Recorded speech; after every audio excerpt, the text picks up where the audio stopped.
Tape memories are back. Who'd have thunk, eh? Who'd have thunk?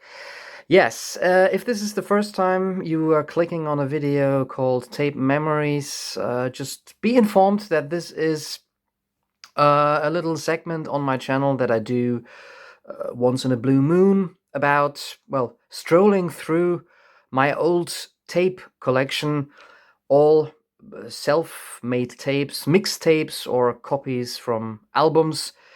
And I use those tapes to rather, walk down memory lane, usually talking about childhood, my youth, or anything that comes to mind in connection with those tapes. It's been a while, and finally, I found an excuse to talk about a compilation that I have mentioned in a couple of videos before. Some Jethro Tull fans might rejoice now, or at least know what I mean, because the tape that I caught this time, or that I took out of the old tape box, looks like this. It's my, well, taped version of Jethro Tull's Living in the Past double album, a compilation that was released in, I believe, 1972, so actually quite early on in the career of Jethro Tull. But I don't intend to make this tape memory episode simply a review of an old Jethro Tull compilation, but having talked or having teased this album or this compilation so often, I was quite aware how much this compilation in particular influenced me as a young listener, or shaped my idea of rock music or of popular music in general. So that with this tape, I wanted to go back and look at a few albums that I listened to in my childhood, which still have a lasting impression on me to this day, or sort of shaped my musical DNA to some extent. So I'll talk about the list of those albums. I chose 10 albums, and I'll talk about them in no particular order. It's not about preference, it's not a ranking. So welcome to this new episode of Tape Memories and albums from my childhood. I didn't start buying my own records, or to be more precise, CDs, before I was 10, 11 years old. But I had a few records, usually given to me as presents from my parents or other relatives. Most of them stories for children, audio plays, adventure stories, fairy tales, but also a few music records, actually. And I still own 2 of those, which can be considered the very first pop records I owned for myself. One being the German version of the soundtrack to the very first Muppet movie. I can't remember actually who gave this record to me, whether my parents bought it or maybe an uncle of mine, not sure. But I still own this album here. I rarely spin it, but I vividly remember a couple of tracks from this album. Most of the songs here are in the German version. The only song, interestingly, that was left in its English original version, even for the German dubbed movie, is Can You Picture That? which probably was sort of one of my first experiences of some wilder rock or glam rock sound. Very chaotic, very fun song. But I still have a very, very soft spot for the Rainbow song here in the German version. It's a song that Kermit sings, and it runs like a bit of a theme through the movie. And actually, I only saw the Muppet film, the Muppet movie, years later when I was already grown up. So I listened to this soundtrack for years without actually knowing the movie. All I had, of course, I knew the Muppets, and I watched the Muppet Show and other Muppet movies, but this first movie, somehow I only got around to watching it, I don't know, in my later 20s, I believe. So, yeah. However, probably the first hint at what instrument I would fancy later on can be seen here, or actually here in the background. Of course, it's Animal with his drum kit. So that's number one. Actually, it's still pretty cool to have this. Number two, bit of a traumatic Christmas experience. This is this was a very popular German kind of singer-songwriter who specifically made songs for children, but often with, you know, guitars with a bit of a pop rock backing. And he sang as well as children. So this was, specifically made for children in, you know, elementary school or kindergarten. And this album here is almost a bit of a concept album. Most of the songs evolve around school and, yeah, all things that have to do with school, but in a bit of a fun way. But there's also a song about a little Easter rabbit, a song about the guy's own guitar, where he has kind of a dialogue with his guitar, which is actually quite a catchy song, you know, with acoustic guitar and a bit of a rock and roll break. But why do I say traumatic? I got this for Christmas, and I clearly remember that I had wished a record for Christmas, but not this one. Actually, I had told my parents that I would like or wanted to have a record by the Beach Boys as a Christmas present. But for some reason, my parents either didn't really take it seriously or thought that a boy at the age of 7, 8 years old would not seriously want to listen to the Beach Boys. Maybe they didn't find a copy of a Beach Boys greatest hits, or maybe it also had to do that my parents themselves I don't think they are the biggest Beach Boys fans. So I got a record for Christmas, but it was this one. So to this day, there's a bit of disappointment connected to this album, even though for, you know, a children's music singer-songwriter in the 80s, this is actually pretty well made. And I guess a lot of people who grew up in Germany, at least in the western and northern parts of Germany, are very much familiar with Rolf Zukowski. So that's just as a little intro, 2 records that are indeed from my childhood and that I still own. Just for sentimental reasons, I might spin the Muppet movie soundtrack again soonish. So now to a list of albums that I heard as a child, or as a, maybe as a young teenager or as a school child. All of them from the collection of my parents, and all of them records that I still like very much to this day, and that sort of influenced me maybe on at the start of my own musical journey.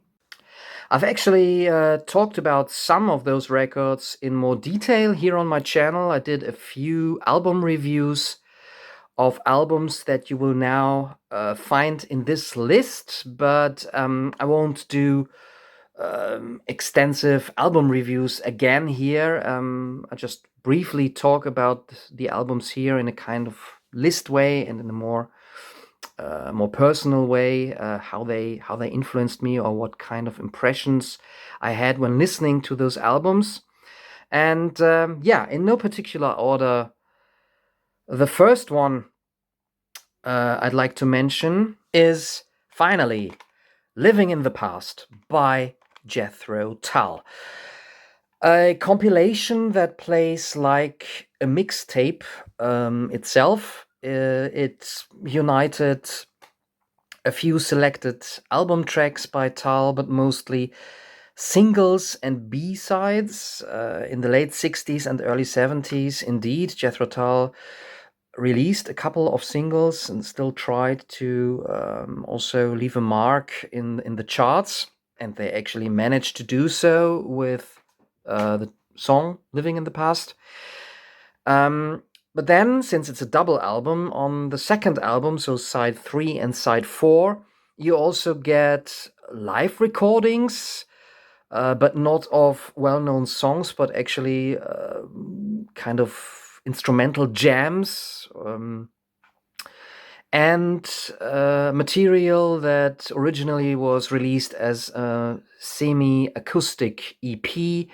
So songs that feature more acoustic guitar are a bit more straightforward, as well as a bit of, I think, unreleased material from the earlier years of Jethro Tull.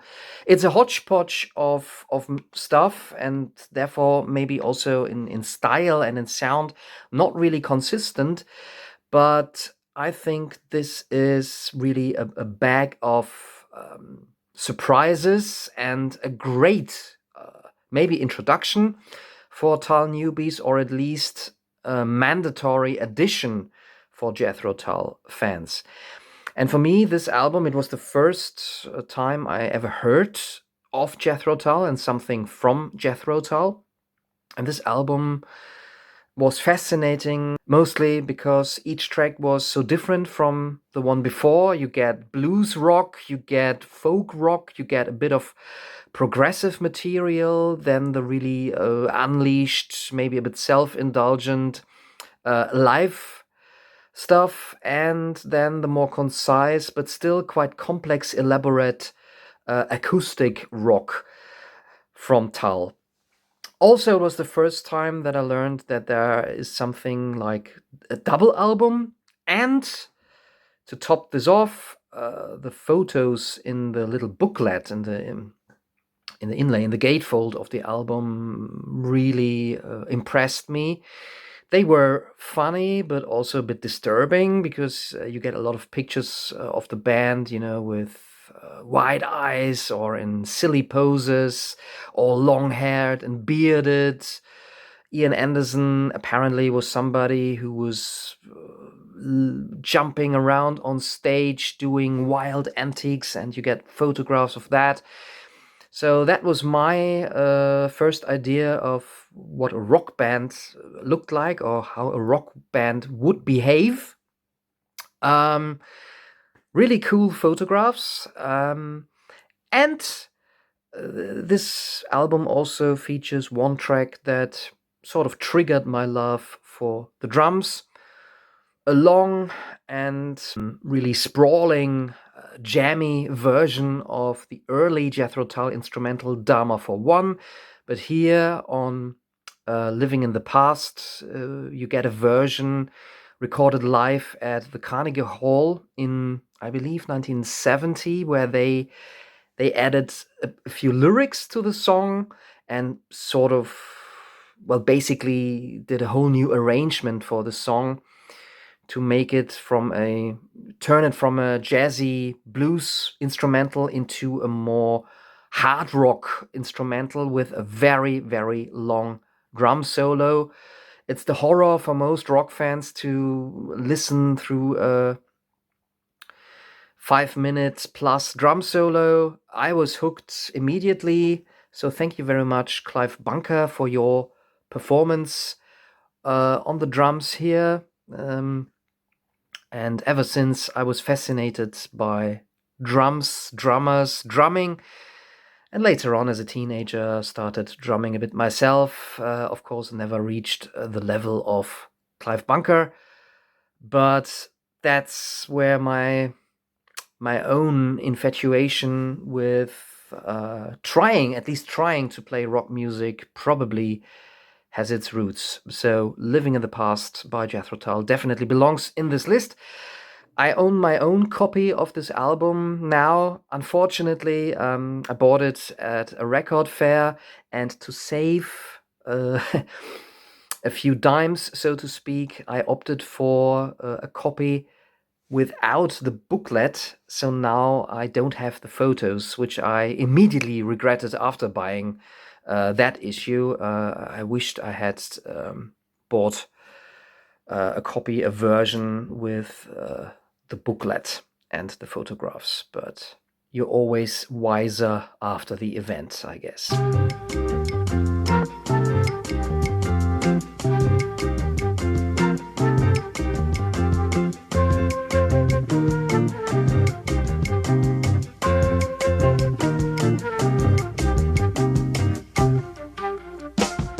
So let's move on to number 2 on my list.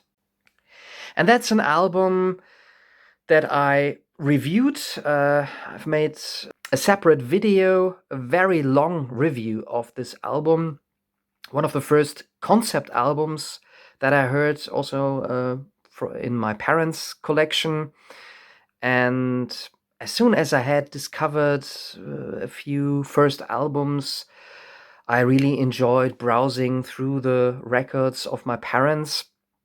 And this was an album that I replayed very often.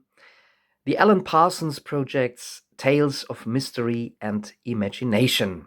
Yes, my first taste of what you could call progressive rock and concept albums. Now, this album, of course, has the concept of taking short stories by Edgar Allan Poe and turning them into songs or reimagining them as more or less proggy pop rock songs. This album simply impressed me, not only because of the concept, which got lost a little bit for me as a child, because of course I didn't know the stories and I couldn't understand English, so I was only vaguely familiar with what was going on this album. But due to the image of Poe and things that my parents told me, the album, of course, got a little bit of spooky reputation for me. There was something mystical and a little bit dark about it, even though listening to it now, it's a very easily digestible album and there's not too much of dark music on it, but there was something ominous about it that somehow attracted me. And also the use of orchestra within rock music was something new for me, as well as the use of sounds. It's also an easy way into progressive rock if you would like to step through that door. The album was so enjoyable for me that I still listen to it nowadays, and it, sparked my interest in the Alan Parsons Project, so that a little bit later on, when I was a teenager, I started to buy a couple of Alan Parsons Project's albums on my own. And nowadays, I'm a bigger Alan Parsons Project fan than my parents ever were.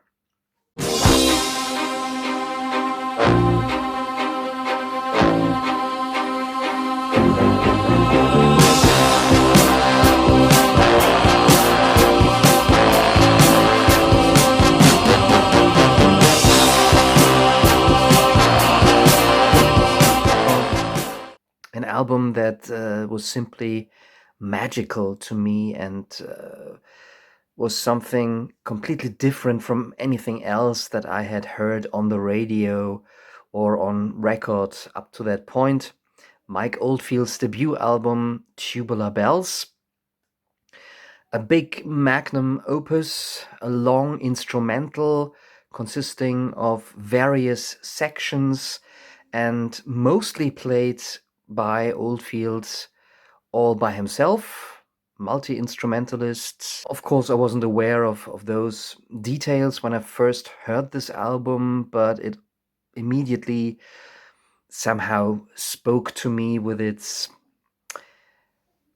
mystical, almost fairy tale like melodies, but also sometimes the very harsh changes and almost abrasive feel at points, and then again, the very long meditative sections.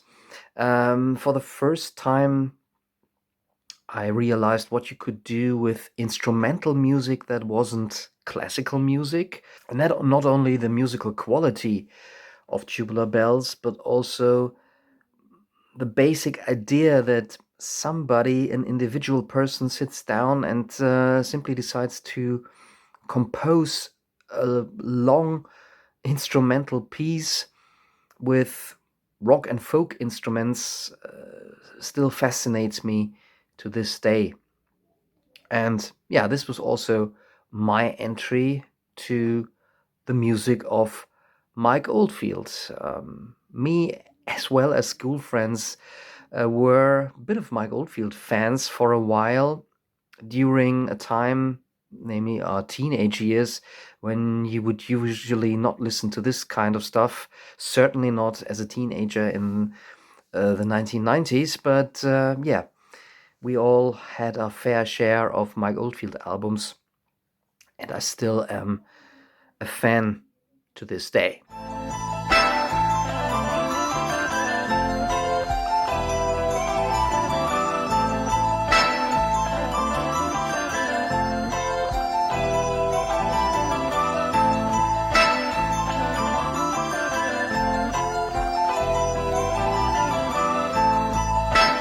Speaking of long instrumentals, all played by one person, an iconic album, but an album that, in contrast to the very organic and folk trained sound of Mike Oldfield, transported the listener, or at least me, immediately into outer space, because this was music that was entirely played with synthesizers. Jean-Michel Jarre's Oxygen. Also, a tremendous work, but this time in the field of electronic music, pioneering work, one has to say, and also an album that triggered my imagination quite a bit. But whereas with Tubular Bells, it felt like, walking through a fairy tale story or a fantasy epic, Oxygen really conjures up images of science fiction movies, outer space, lonely planets, and maybe spaceships. Definitely my first encounter with electronic music that also showed me that you could do very melodic music with simply by means of electronics and synthesizers.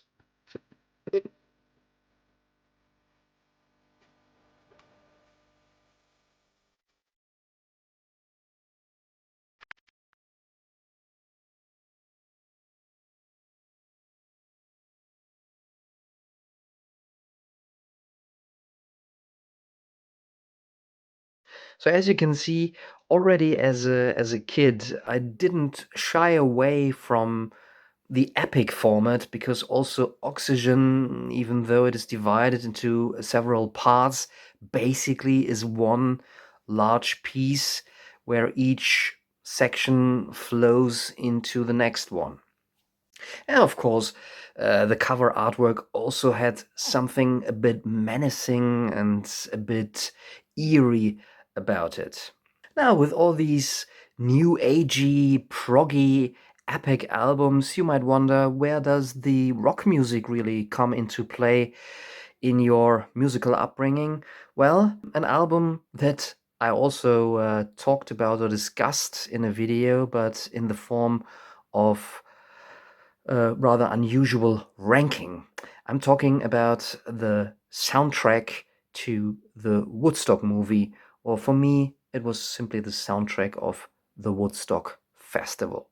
Not only was it my acquaintance with a lot of classic rock acts and flower power acts, it also was one of my first encounters with the idea of a live album and live recordings. Woodstock, of course, is a special live recording because one also gets a lot of footage recorded off stage, so snippets from the audience, people in the audience talking, little interviews, and also, of course, a lot of stage announcements to the audience.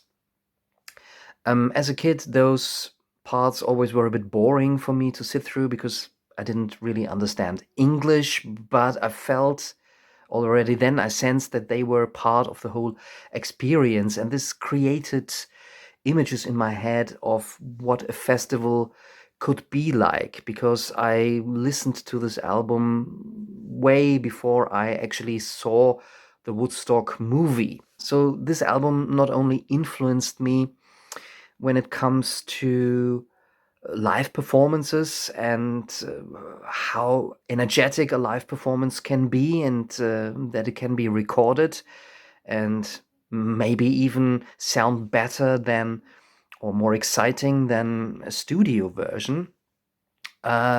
This also influenced me in, the whole idea of going to concerts, live music culture, and the idea of festivals where various artists appear on the same stage.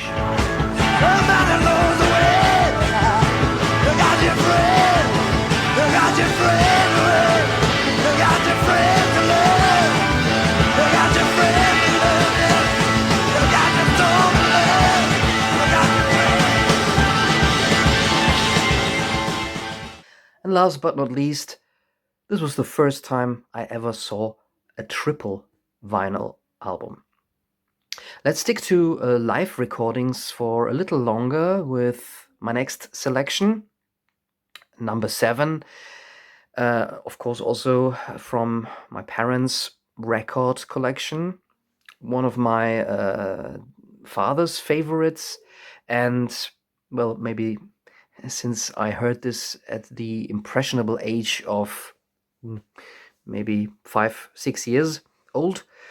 Also for me, one of the best live albums of the 1970s, maybe one of the best live albums, rock live albums ever, by a band that never really got as big as they maybe should have deserved. At least in the 1970s, I think in a in a parallel universe, they would have been as big as Lynyrd Skynyrd or Led Zeppelin or The Who. Live Dates by Wishbone Ash, a double album recorded or compiled from various live performances in the years 73, 74, I believe. So actually not a very authentic live album, because you get in songs that were recorded at different venues and different, as it says, live dates. But an album that is meant to create the impression of listening to one live concert from beginning to end. Of course, the focus with Wishbone Ash is on the guitar work and the twin guitars. So What impressed me here was what you could do with an electric guitar, or actually with two electric guitars, the precision that is at work here with all the musicians in the band, but of course, I especially listened to the guitars. Later on, I realized that also the bass guitar is very important to that harmony sound in Wishbone Ash's music. And again, an album that demonstrated, at least for me, what you could do in rock music, apart from your standard rock and roll chord progressions or your very blues influenced rock music. Wishbone Ash play kind of boogie rock sometimes, but they also have a lot of tracks that veer towards a more progressive rock style. And in that, they were always somewhere in between genres. Maybe that was also a reason why they never really hit it big. I don't know. But I guess this early on influenced me to look for bands that are not always easily classifiable in terms of genre. I mean, Wishbone Ash are kind of hard rock, kind of progressive rock, kind of classic rock. Later albums could even be considered an English answer to southern rock, soft rock. They've done various things, but always, of course, based around their very distinct and quite virtuoso guitar playing.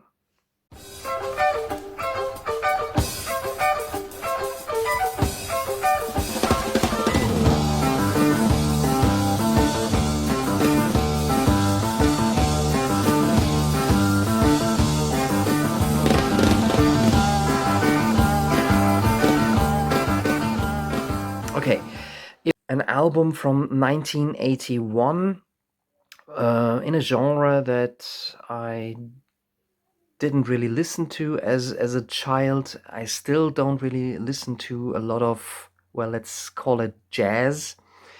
But this album just oozes nostalgia for me whenever I hear it. I'm talking about the band Passport, a German outfit, one of the few German jazz rock or fusion bands that gained some international recognition, as far as I'm concerned, or as far as I know. Fronted by the saxophone player Klaus Doldinger, who sadly passed away not too long ago. This album, as far as I know, is not necessarily considered one of the better or more important Passport albums, but it was one that my dad still has got in his collection and really liked to play on a Sunday afternoon for tea or coffee.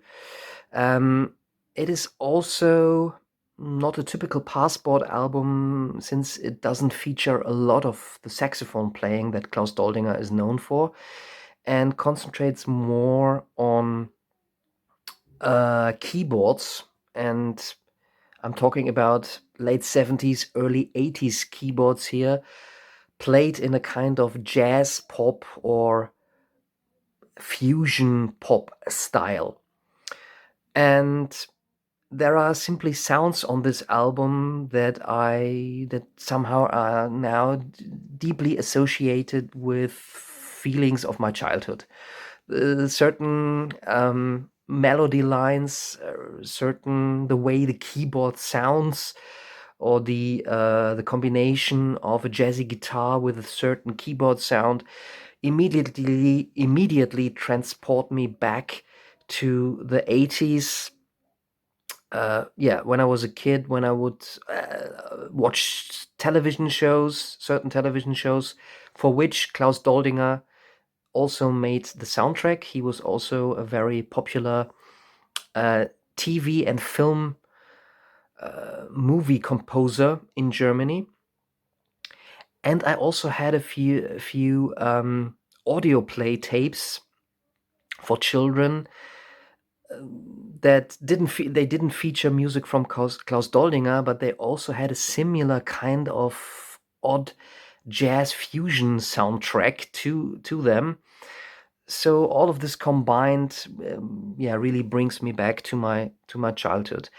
And there are a lot of fun tracks actually on Blue Tattoo. I would say this is jazz, this very poppy jazz or fusion music with even a little bit of funk and reggae influences. So everything that seemed en vogue in the early 80s.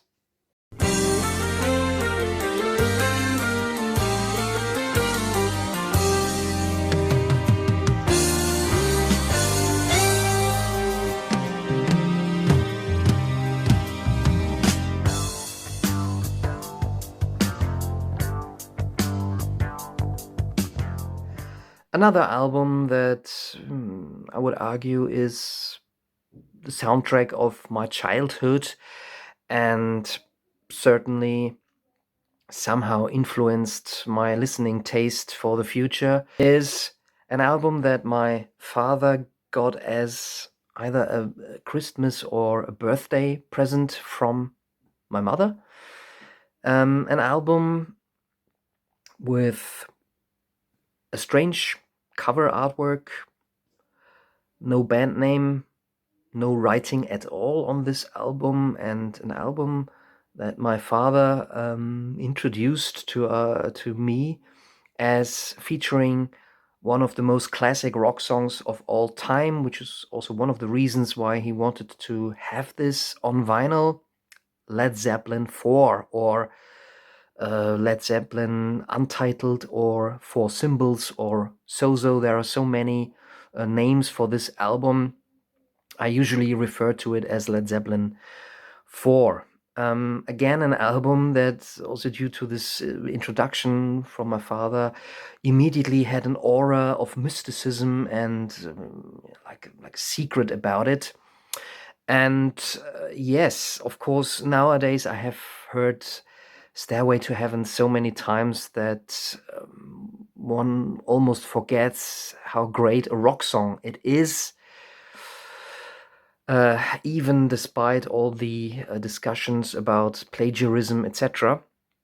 But as a kid, must have been maybe 10 years old when I first listened to this album.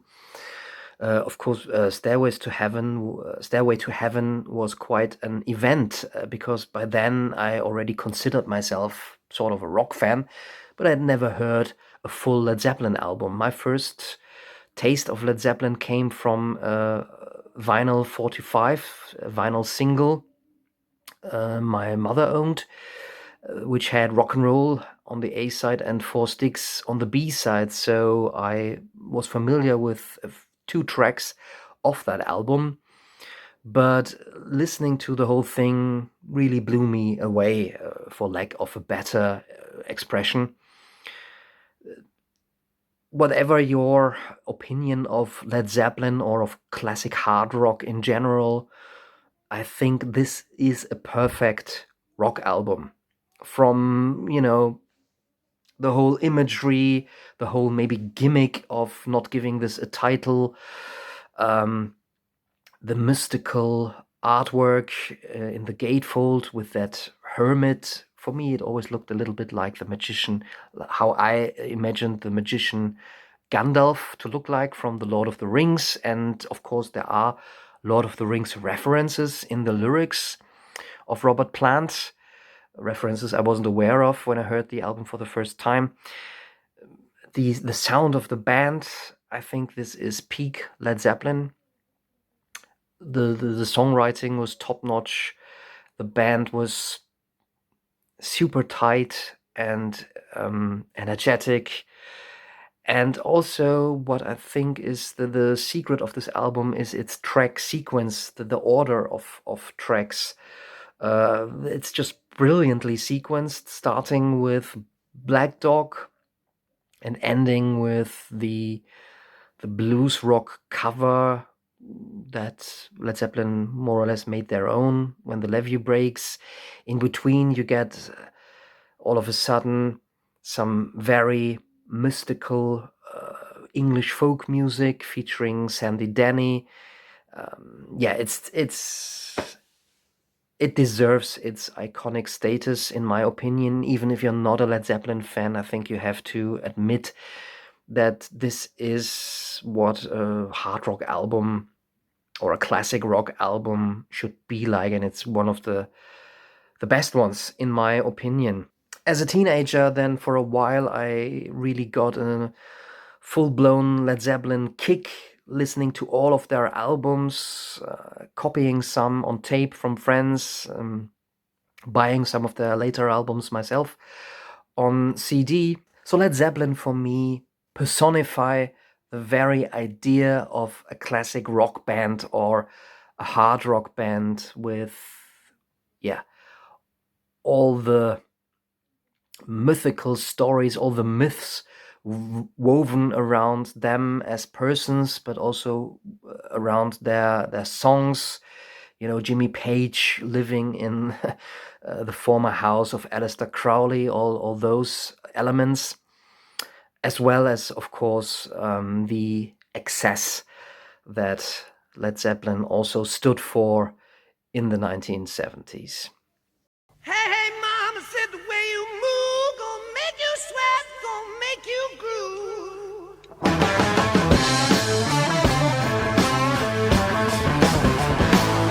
The way you shake that thing gonna make you burn, gonna make you stay.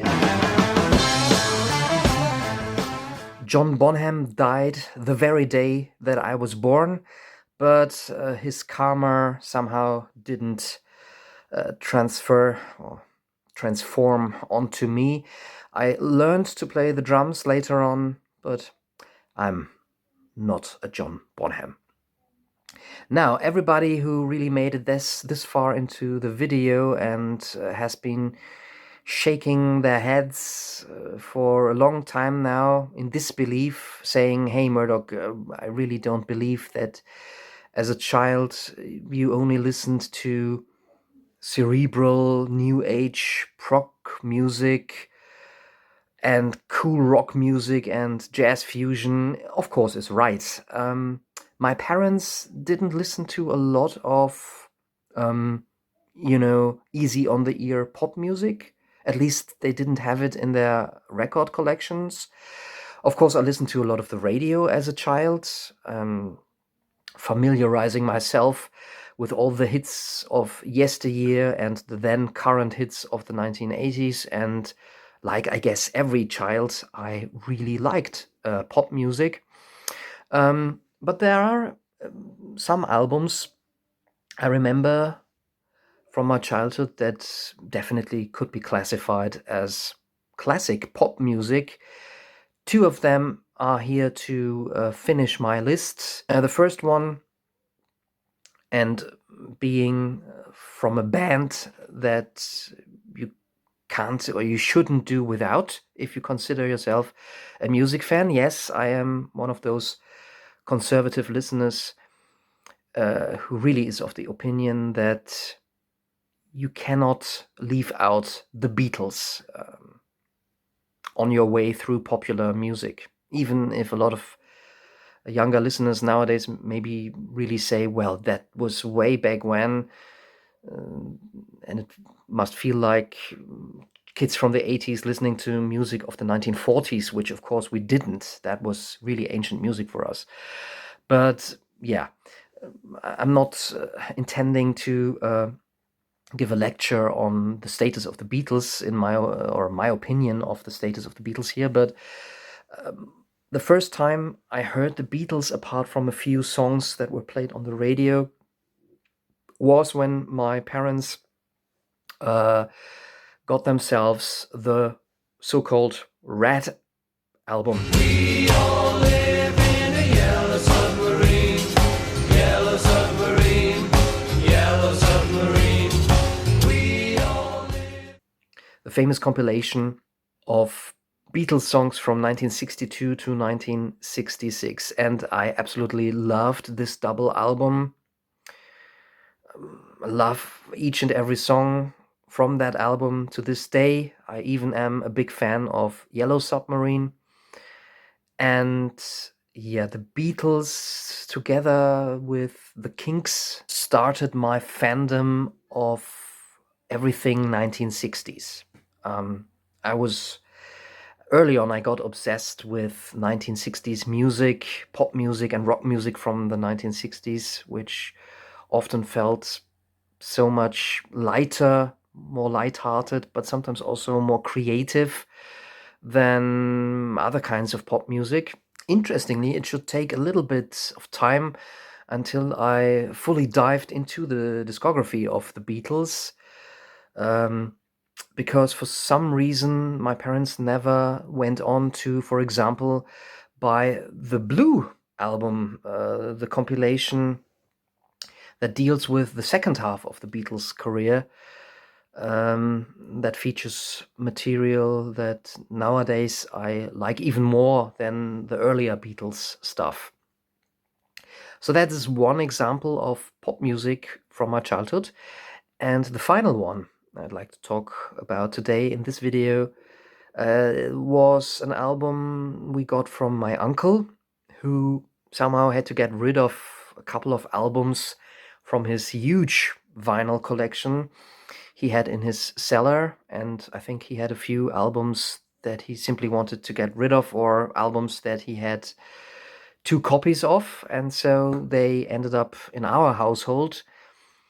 Some of them were not greeted with huge enthusiasm of my parents because it was music that they didn't enjoy or didn't listen to. But one of those albums was a greatest hits of Elton John. It was an odd compilation from a low budget label called Platinum. I'm not even sure whether it said greatest hits or best of Elton John on the cover. But I was drawn to it not only because of John's huge sunglasses that, of course, he also sported on the cover photo. But this, for me, it was just a bag of fun. Great pop songs.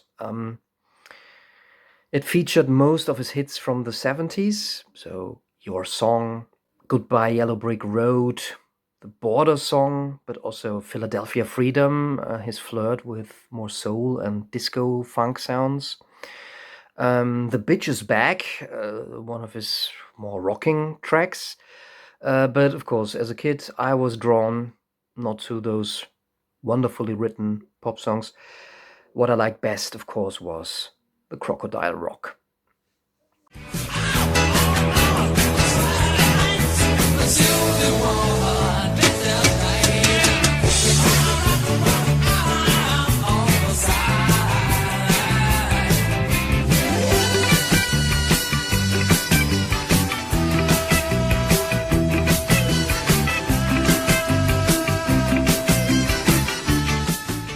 Though I don't listen to any Elton John basically these days, I can still enjoy his hits, and in general, I enjoy a well-made pop song.